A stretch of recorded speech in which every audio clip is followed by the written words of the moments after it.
Shunday himoyachimiz borligiga xursandmiz. Lekin o'zini yo'qotmasdan burchakka joylab qo'yapti. Aynan bu Edersoncha assist bo'ldi bu. Qarang qanday o'tib ketdi Sadriddin. Hop, oyoqlar orasidan. Go'zal. Va yana bitta oyoqlar orasidan. Bu kolxoz uchun, bu rais uchun dedi. Shunday. Mashhur filmda. Takroriy lavhani qachon bunday sharhlaganmiz bilmayman, lekin yana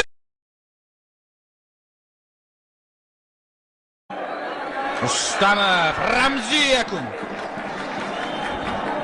Katta g'alaba boyay. Qosh qoqib qo'ydi. Voy Rustamjonov. O'zbekcha futbol. Mana sizga qanaqa bo'ladi bu? Biz tomonga bir qarab qo'y. Mana shunday. O'zbekiston G'alaba! Do'stlar! Chempionlik!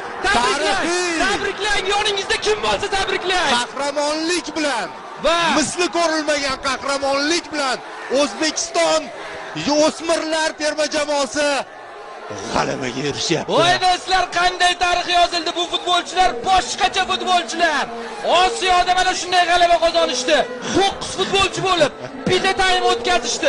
2 ta gol urishdi do'stlar. Bunaqasi umuman, masalan, necha yoshli futbol muxlisisiz sizga savol. Ko'rganmisiz shunaqasini? Ko'rgan bo'lsangiz yozing.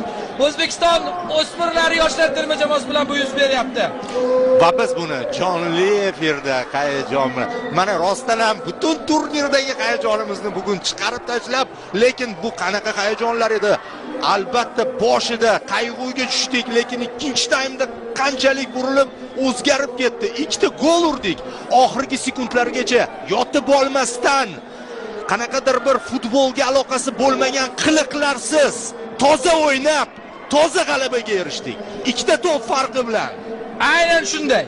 Barchaga mana shu bir g'alaba muborak bo'lsin do'stlar. Biz buni deyarli 1 oy kuzatdik, 1 oy tomosha qildik, 1 oy muxlislik qildik va ular har o'yinda, har daqiqada isbotlashdi chempionlikka munosib ekanligini.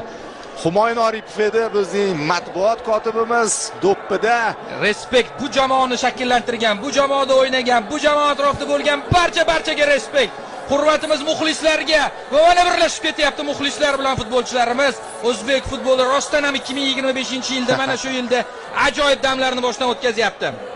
Ha, haqiqatan ham tarixiy g'alaba. Buni hali ko'p tahlil qilinadi. Bu final ko'p o'rganib chiqiladi va bu bilasizmi, Orif, bitta narsa, mana bunday xarakter bu qon-qonimizga singib ketadi hali.